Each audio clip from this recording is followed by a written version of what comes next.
Welcome to the land of bourbon and bad decisions. This is Relentless Daring Live. I am your host, Tyler Morgan, and here we are engaged in the relentless, daring pursuit of truth, justice, and American jackassery. Before we start, just keep in mind, this is a fully self-supported show. Any way you can help, be it I recommend going on to patreon.com/relentlessdaring1 and become a patron there and help support the podcast. This allows me to buy new equipment for when stuff breaks, make upgrades, keep my hosting paid for. So please always be sure to go there, check that out, become a patron today. Getting into today's show, I'm going to be going over impeachment stuff and really looking at some of the climate chaos that's been going on. Not necessarily actual chaos with the climate, but the people surrounding it, because this planet is great, but the people are just absolutely horrible. And also, I'm going to be looking at attack of the climate culture, attack of the cancel culture. A couple weeks ago, this kid named Carson King asked on College Game Day with a little sign, send beer money, and people did in spades. And we start figuring, all the people who donated into it, he started giving all the extra money he did not need for beer to Children's Hospital. Anheuser-Busch said we'll match it. Venmo said they'll match it. And then a local newspaper looked into his background and completely tore him apart. So I want to talk a little bit about that today. Anyways, I think it's going to be an interesting show. If you want to call in, you're listening on Podbean Live, go ahead and call in. I'll try to take your call. Hopefully it works this time.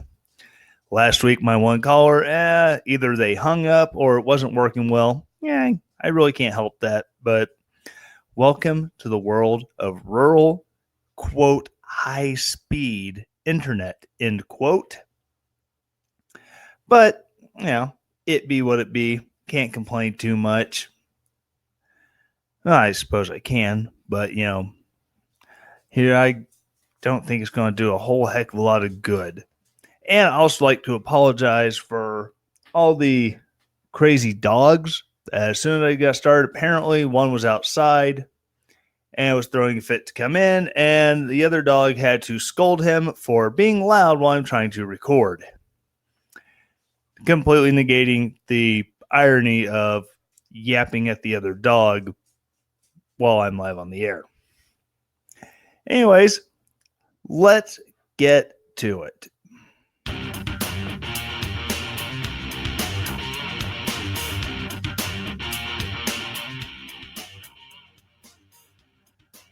All right, so it came out last week that, oh my goodness, Donald Trump, he talked to a foreign leader. Oh my God, it's almost like he's the president or something, and he's supposed to talk to foreign leaders. And in the process of talking to foreign leaders, he may have said, hey, can you look into Joe Biden's dealings? Which, I'll be up front, I don't have the phone call transcript in front of me. I do not have anything available to me. I don't have the report from the whistleblower, any of that. So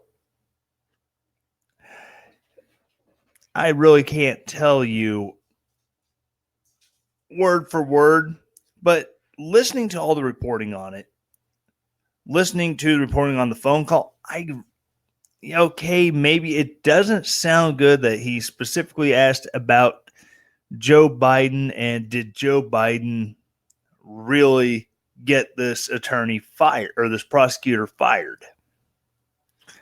Yeah, it kind of looks like you're using a foreign entity to dig up dirt on a political opponent, which again, while it may not be a crime per se, it doesn't look good. And I don't even know if it necessarily rises to the level of impeachment. But then again, our founders pretty much left what you can be impeached for up to Congress to decide. Yeah, they said treason, obviously, and high crimes, okay, such as bribery or anything like that, and misdemeanors. Now, when we say misdemeanors now in legal jargon, it is a violation of legal law. Of legal law. Oh my gosh. They announced it in the thing, they talked about it. Oh. No, you look like an idiot. Thank you, faithful producer. But the founders, they said misdemeanors, and misdemeanor back in the 18th century was maybe not, it was a serious offense, a breaking of major protocol. There's been a number of federal judges over our nation's history who've been impeached on the grounds of public intoxication. Yeah. If only Teddy Kennedy could have been in office in the 1800s. But I digress. But so you have case where you go, oh, wow, he's trying to solicit this information. It might not be against the law, but we should still impeach him. You know what? Here's what I say. You want to do the impeachment? Run it. Donald Trump will be impeached by the House of Representatives. However, an impeachment does not mean he's being removed from office. It means he has been indicted for the thing that he is accused of. Bill Clinton was impeached for perjury. Not necessarily having an extramarital affair with a White House intern, which if one wanted to make the case that was the, that was a good enough reason to impeach him, then they would really have a hard time going back to other presidents who had dalliances, if you will, with people other than their wives. Like JFK, oh my God, imagine if they tried to impeach him for all the women. I mean, they would have a line of witnesses on behalf of the impeaching party that went out the door and around the block if you're trying to bring in women who were, having affairs with or without or with JFK, if that was what they were going for. But again, Clinton, it was the perjury. It was lying to the grand jury in his deposition that, no, I did not have sex with that woman. Okay. Then you go back to the 1860s to Andrew Johnson. He was impeached for trying to fire a Lincoln appointee because I think it was O'Reilly was on Glenn Beck on yesterday saying that Johnson was too drunk to perform his job, and that's the reason why he was impeached. Well, not exactly, Bill. What happened with Johnson was that he was in a huge fight with the Republican-controlled House and Senate. And they had to try to pass a law to kind of put a hamper on the things that Johnson was doing in office. So one of the things they passed was a law that the president could not fire one of his appointees. Oh my goodness. You have to excuse me. I have an idiot across the room who thinks that he has to yell at somebody. But so in the course of his duties as president, keep in mind, he has not been elected at this point. Johnson had been obviously taken over as president after the assassination of Lincoln. But one of Lincoln's appointees was absolutely could not get along with Andrew Johnson. Andrew Johnson did not like what he had to say. All right, you're fired. Well, as soon as he did that,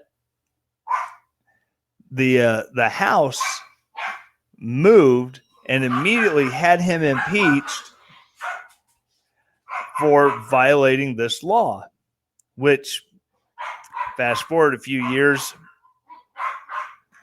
and you have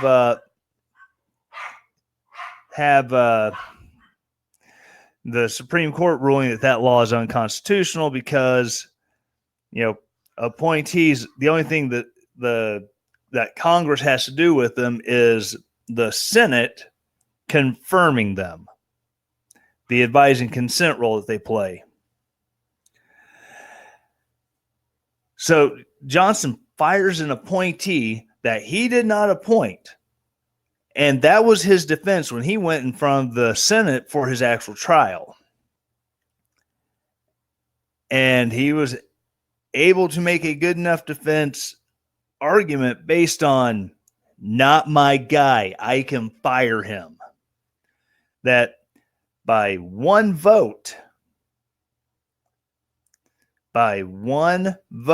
Johnson was able to stay in office.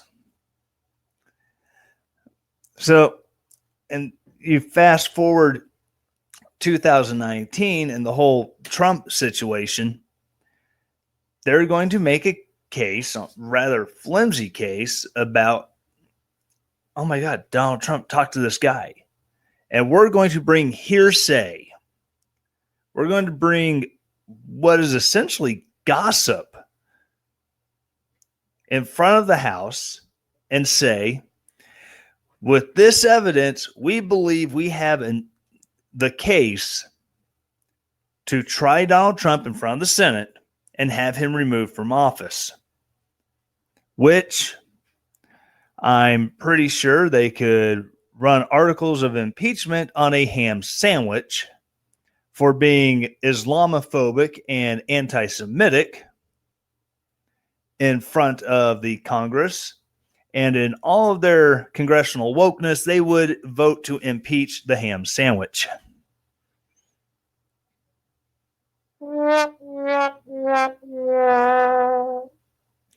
But that's why we don't elect ham sandwiches, because we all know they are just hateful hate mongers mongering and hate. But so Donald Trump he's going to be impeached. We already know this. This is beyond a fact. There will be a handful of Republicans or other, quote, conservative people who will probably vote for the impeachment. Perhaps that they are voting for the impeachment on the principle of, no. Let's bring this to trial in front of the Senate. Let's see your evidence. Maybe they've got something that's really, really, really compelling that can get 2/3 of the Senate to vote to remove him from office. I doubt it. But whatever the case may be, it's going to go in front of the Senate. When he gets in front of the Senate, now, I'm not sure what the legal standards for an impeachment hearing are. Is hearsay admissible in a court of impeachment? I don't know. I was a kid when Lincoln, oh my goodness, you have to excuse me. I'm really tired and I haven't had enough alcohol in my system to really phase me.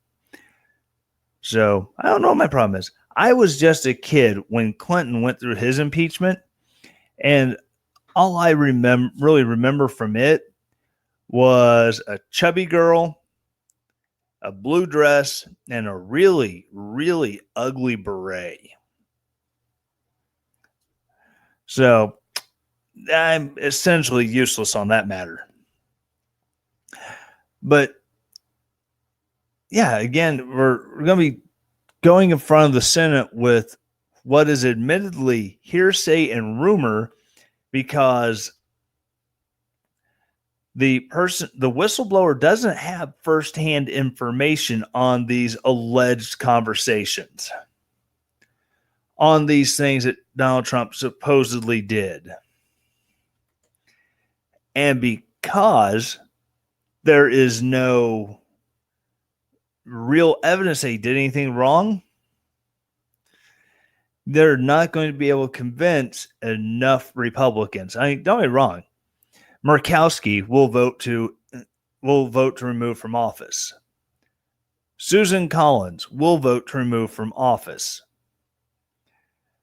Mitt Romney will vote to remove him from office, regardless of anything that's actually going on.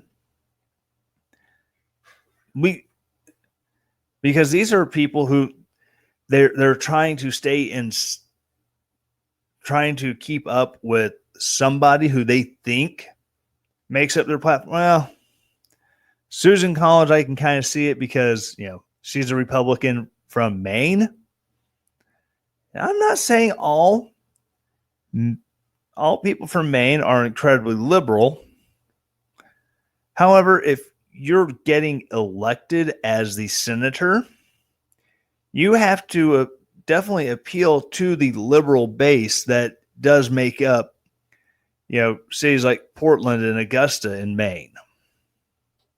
So she's definitely going to try to, support, try to win those liberal votes so she doesn't lose her seat. Maybe she'll get primaried. I don't know. But whoever was come around and primary her later on, they better be spot on with what they're doing, because again, with being the East Coast, trying to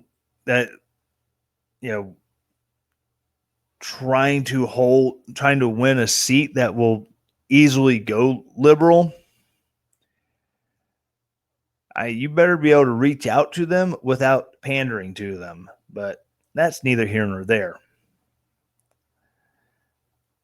But all this is it's chaos the country doesn't need right now. I remember everyone saying the same thing, about the Clinton impeachment back in 1999, 2000. I remember being like, yeah, throw him out of office. It'd be historic. I'll be alive to say I saw it happen. And my mom, who is not a liberal, she's one of those kind of middle of the road. There's the things that she's conservative on. There's things she looks at and goes, yeah, why does it make sense to be against, whatever socially liberal point it is? She's kind of middle of the road. And my mom, I remember her just being like, yeah, they're not going to throw Clinton out. When I asked her about it, she's just like, well, you got to keep in mind, he doesn't have that long left in office. And besides, who wants Al Gore to be the president? Fast forward a couple years, and apparently Al Gore wanted Al Gore to be president. But not enough people in Florida or West Virginia wanted it either. So, fail on him. I'll be back in just 1 second.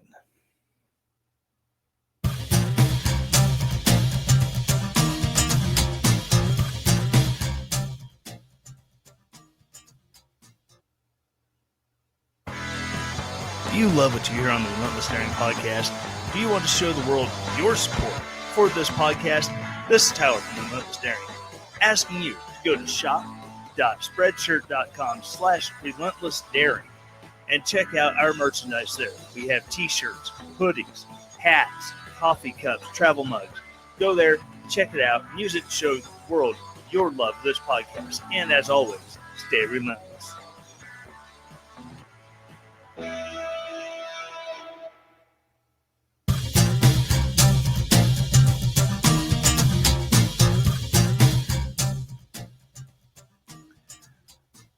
All right, so come back into it. Also from the last week, craziness with the UN and all of the climate stuff. We had people twerking in the streets for climate change. You had 16-year-old Swedish girls sailing across the ocean in their carbon neutral yachts. Think about that for a second. A carbon neutral yacht.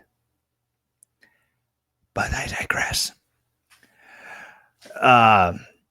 You had protesters last Friday, students who were given permission from the almighty state to take part of a day off and go march for climate change. Hey, hey, ho, ho. Climate change has got to go, or something or other. Man, I wish I had a bullhorn. That'd be so much fun. But I digress. But all this is going on, and Greta Thunberg. Yeah, I know it's a horrible Al Gore, but every time I hear her last name, that's what I think is Al Gore lisping his way through a last name of Sundberg. But Greta Thunberg, she went and gave us the amazing "How dare you?"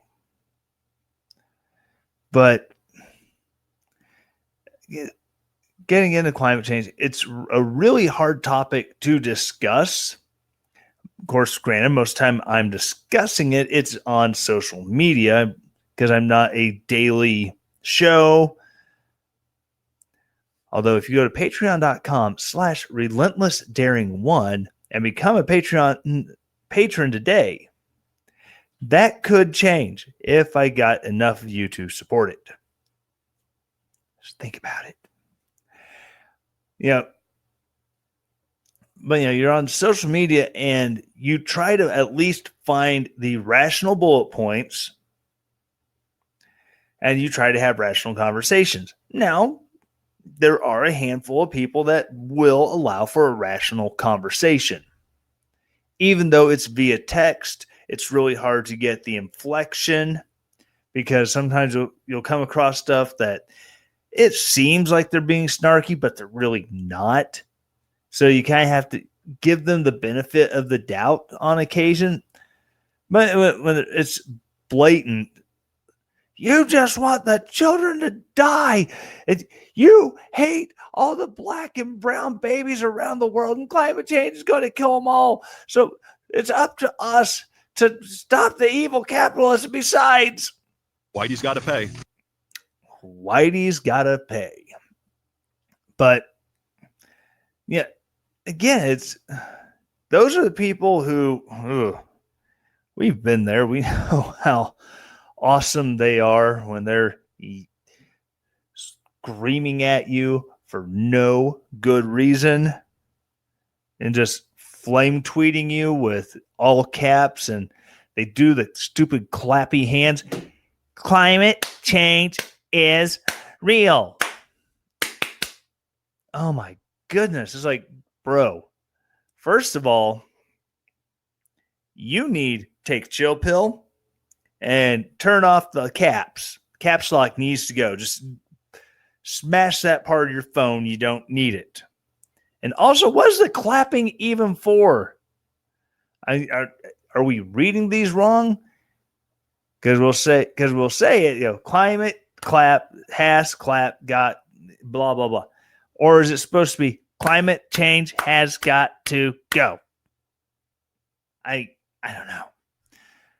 I need an expert on Twitter etiquette to please explain how I'm supposed to read this. If you're listening live, you can call in. Go to podbean.com on Saturday nights, 10 o'clock. Tune in. I guess it's not a radio. I guess you can't tune in. We go there. You can come here on the Podbean and you can listen to it live. You use the call-in function. I would want to talk to you. No, there's not a number you can call yet. So don't have me asking Ivan what the number is. And I'm not going to beg you either. If you want to call. Do it. It'll be a fun conversation. But yeah. But anyways, you get on Twitter and you see the flame tweets yelling at you about how climate change is absolutely real. And you say, well, what about this? And then they come yelling at you. Like, did I just kill your kitten or something? Why are you yelling at me? But so it's craziness. Like the guy who was doing the twerking for climate change. I mean, what is that even for? I mean, this goes to show you that some of these people, when they're out there protesting, it's that not that they actually give a damn about what they're protesting for or protesting against. They just want the freaking attention. That's exactly what the twerking to stop pipelines dude was doing. You think while he was down doing the splits and shaking his ass for the world to see, he could at least picked up some of the damn ticker tape they were throwing at him. I was just going to wash off and clog up the storm drains and choke a fish to death. Where is his caring about the environment? You have all these protesters. They have signs that are cardboard made out of paper. There's not necessarily guarantee that's even recycled paper on wooden slats. There were trees that died so they could protest killing the damn trees. They complete lack of self-awareness. You have Greta Thunberg. She goes on stage. She talks about how us evil, carbon-burning troglodytes have so destroyed the climate and the planet that we have stolen her childhood. No, ma'am, no. I did not put the fear of God into you that the earth is going to end before you're an adult and you're going to be dead before you can ever have a child to raise to love the planet. I did not put that fear into you. Your parents did. Your mother and your father, who were both climate activists, put that fear into you. Not me. They're the ones who decided that it would be in your best interest to make you scared, to damage you emotionally so that you can't think logically. You can only think with emotion. That is not on the people who are just trying to get by with the fuel sources they have. You'd probably come after me and tell me I'm a bad person because to heat my house in the winter, I burn wood. Lots of it. I've got about 3 cords stacked up outside right now. And I probably want to have more before winter even gets here, because it's cheaper than propane to go out and cut my own wood. But again, I digress. But, and then she takes a multi-million-dollar, maybe it's not multi-million, maybe it's just a single million. Maybe it's a carbon neutral yacht that's made out of lots of, I don't know, hydrocarbons. I mean, what's the hull made out of? Is it fiberglass? If it's fiberglass, you're a hypocrite. Is it a nylon sail? If it is, you, madam, are a hypocrite. You are still using things that are developed through the use of petrochemicals and hydrocarbons. These things that you want to rail against because they're so destroying the atmosphere. If it was not for petrochemicals, there are medicines on the market today that we would not have, because we wouldn't have the crude oil that it takes to process them. We wouldn't have the oil products it takes to create the dissolving plastic cap around the medicine, or to create the binders that helps your body adhere to the medicine and carry it to the parts of your body that needs it. Whether it's, an NSAID like Motrin or aspirin, being able to take that to the parts of your body that have inflammation that need to be reduced. There's all of these things that petrochemicals do in this world that no one thinks about. But the climate people would just have you scrap it all. They would have you get rid of, I don't know, safe wiring insulation to keep your house from burning down, because, cotton was such a wonderful insulator on wiring. I owned a house years and years ago. Ooh, I've got someone trying to call in. Cigar Katri, I'm going to try to take this. Cigar. Yes, hello. Welcome to the show. Yes. Hey, what do you want to talk about on the show, buddy? Hello. Yeah, I'm here. Hello. Okay. Where are you, sir? I'm good. How are you? Fine. I am Indian, and you? I am in the United States. What's going on in India? Gujarat. Say again? Hello. Gujarat. Surat. Gujarat, Surat, Ahmedabad, Surat.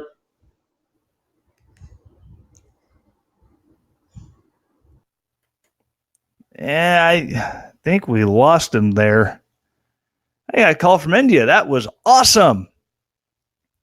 I hope he's in. I hope Sagarkatri. I'm sorry if I'm butchering your name. Thank you for listening. Thank you for trying to call in.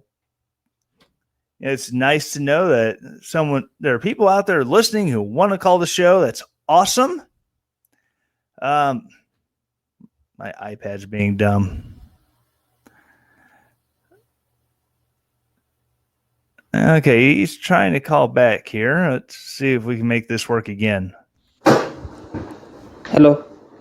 I am Sagar Khatri. Hello.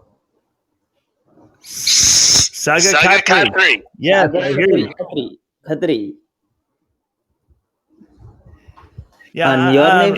I'm not good with the Indian names. I've known lots of people who are of Indian descent, but it's just never been good at their names. What you want to talk about? You come in India, sir. I'm not coming to India. Why? It's wonderful. You say again? Yes. So where at in India are you from? Gujarat. Oh, okay. East Gujarat, East India, Gujarat. Okay, East India. I'm in the United States, and my Indian geography is somewhat lacking. Yeah.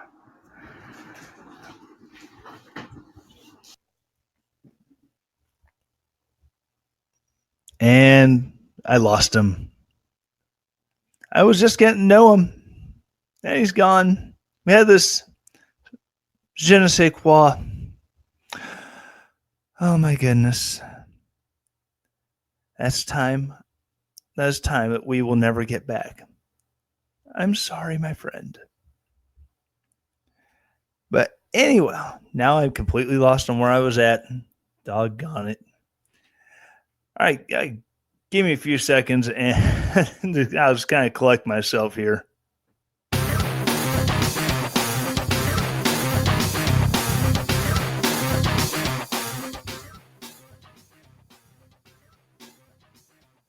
All right, so I think I was railing against all the wonderful uses of petrochemicals that we have that the climate savers would have us scrap. And it's just absolutely amazing. Again, I was going to go off on getting rid of the nice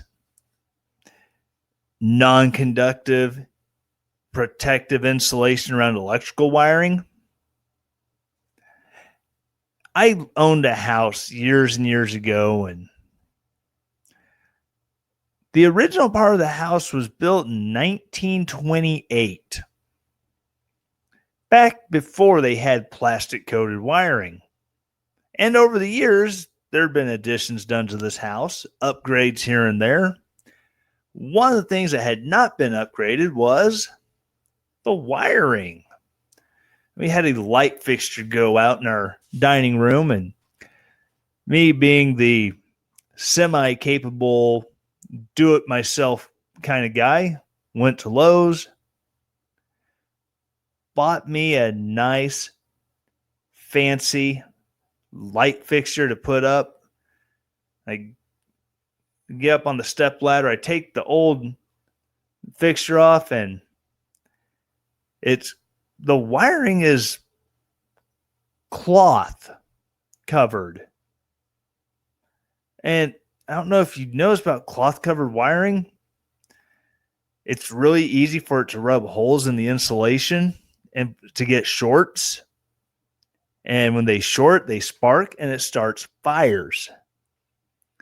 I don't know how the original part of my house, when it was 80 years old, hadn't burned down.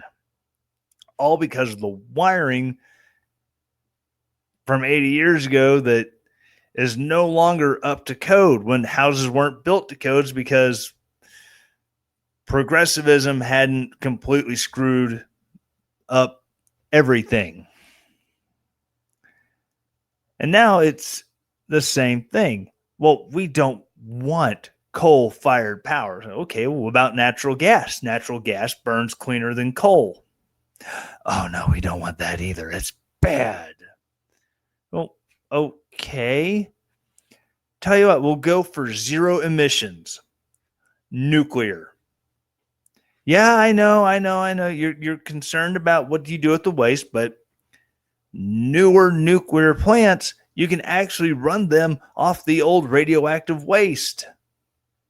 So you end up just getting rid of it. You don't have situations like the underground nuclear waste storage facility in St. Louis that is on fire. Whoops. But because nuclear is by far the cleanest source of energy we have. It is 100% reliable as long as it's not the Soviet Union or subject to tsunamis. But yeah, everyone likes to freak out on nuclear because, oh my God, it's nuclear, man. How can you have nuclear power? What about 3 Mile Island? Yes.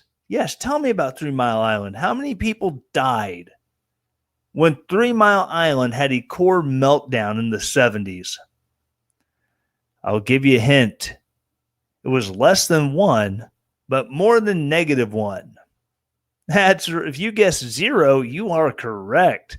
It's because we have very strict protocols. 3 Mile Island started to have a meltdown. We engaged our protocols and we shut it down. We were able to cool the core so it didn't melt. We weren't the Soviet Union and Chernobyl, where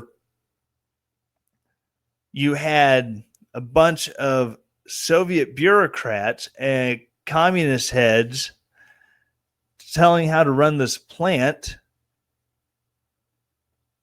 and using crappy equipment that they ran a test and they thought, we're getting some weird pressure readings here. It's from the test. And then they caused the reactor to explode when they pumped a crap ton of cold water into it. And it was just so superheated, it turned that water to steam instantly and just blew it apart. We don't have that problem here. And then, Fukushima, again, no one died in Fukushima because of the nuclear meltdown. They died from the tsunami that damaged the nuclear power plant, which then, due to damages, had a meltdown. But they were able to keep everything contained because they saw what was happening and they reacted as quickly as possible. But no. The climate hippies, they want solar and wind because there's never days without clouds. The sun shines all night long.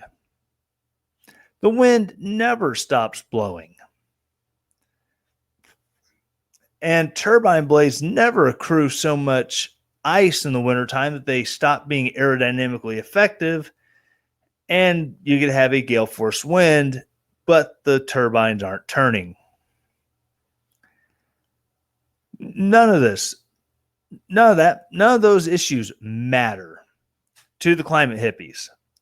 Neither does the fact that to get some of the rare earth elements to make solar panels, a majority of them are found in China. And so you have massive strip mining operations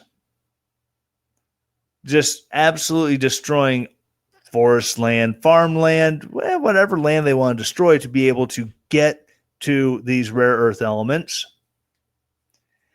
And then to process them usually requires using a ton of highly caustic acids and bases to be able to separate the element from the other matter that's in the ore.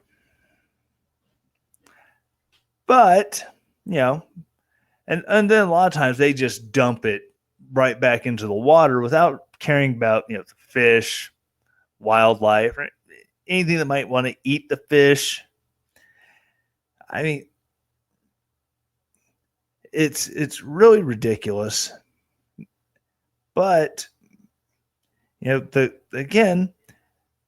climate hippies want to have their way, and their way is summed up. Whitey's got to pay. Because it's not about protecting the environment. It's not about saving the trees. It's about economic justice. That's the long and short of it. They feel that the bourgeoisie, oh crap, I'm getting back into some Marxist rhetoric. Carl! Yeah, I know. I'm talking about Marx. I know. Settle down. My producer. Gotta love him.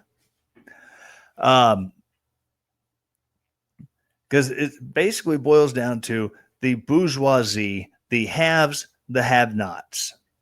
The bourgeoisie are those of us who worldwide are in the top 10% of wage earners. If you have a roof over your head, running water, and access to transportation, congratulations, you are in the top 10% of wage earners in the United States, regardless of your political affiliation.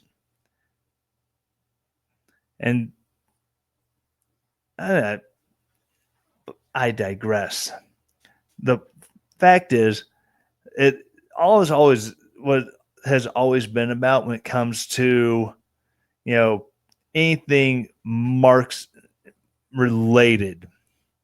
It is a matter of you're in charge, we're not, and we covet being in charge. You have the power, we covet it. You have the money, we covet it. Now, if you actually read through the Communist Manifesto, he has some really, really good ideas for humanity, like being able to live in peace without a government to enforce the peace, because everyone does their own thing and contributes to everyone else just the way God intended it. Unfortunately, Carl and Frederick and all of their little commie hippies hanging out in Paris, France back in the 1800s, they forgot that human nature is really, really flawed. And because human nature is really, really flawed, communism will never be attained, or communism as they see it will never be attained. Even socialism, the stepping stone that Marx said was needed to get us over the hump into communism, where the state comes in and they seize control of the food production, of the means of manufacturing, of the means of distribution. Once the state has that, then it's the people's. Everyone owns it. But we just need that brilliant person who can manage it. And they get that brilliant person who then just turns to an absolute dictator. If you read the early writings of Lenin, oh my God, Lenin will blow your mind because of just how crazy he was when it came to, the Bolsheviks, later we would call them the socialists, but the Bolsheviks, when they came in with the revolution in 1917, oh my gosh, they made a bloodbath. And then you have the bourgeois socialists, again, more Karl Marx for you. They would, use party affiliation to be able to get ahead. And they eventually spawned the oligarchy because they knew how to manipulate the system and to use that to gain power within the parties, or within the party, singular, and work that to their advantage. And eventually that's what's going to happen with, with the climate hippies today is they'll eventually get who they want in charge, who's going to do all of this. And you're going to have those people who know how to work the system, who are going to, again, make climate oligarchies appear. I mean, you already had the starts of it with the world's first climate billionaire, Al Gore. He has made an absolute boatload selling carbon offsets, which then he takes his boatload of money from selling carbon offsets and he gets into his private plane and he flies home to his multi-million-dollar mansion that uses more electricity in a month than the average person uses in an entire year. But hey, it was pointed out to Al that, you keep saying these things about how people should live, but your place is ridiculous with how much electricity it uses. Don't you think that's a little hypocritical? Well, supposedly he's updated his house to where now it's run on solar power. Maybe it is. I'll give him the benefit of the doubt. Maybe it is. But he's still flying around in a private jet. Maybe he's got his handlers with him, maybe an agent. Maybe Tipper has decided she wants to leave Tennessee. I don't know. But, dude, instead of having one more jet in the air, why not just go buy a first-class ticket on a commercial jet? I know. You're like Kenneth Copeland, and you can't fly with the unwashed masses. I get it. I understand. But it's really, really hard for anyone to take you seriously when you, DiCaprio, and all these other hippies come out and say how much damage these airplanes and SUVs are doing, then climb into an SUV and go to a private airport and get on a Gulfstream and jet off to the next location. Or you have this wonderful, wonderful summit in a beautiful tropical location, and everyone flies to it on their private jets. They get driven around, chauffeured in these big SUVs, and then they leave in their private jets and they just dump all the carbon in the atmosphere.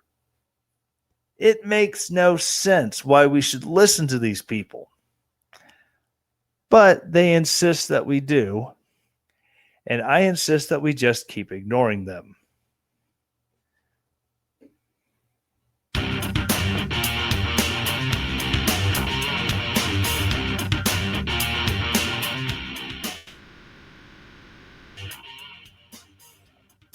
This is going to wrap this week's episode up.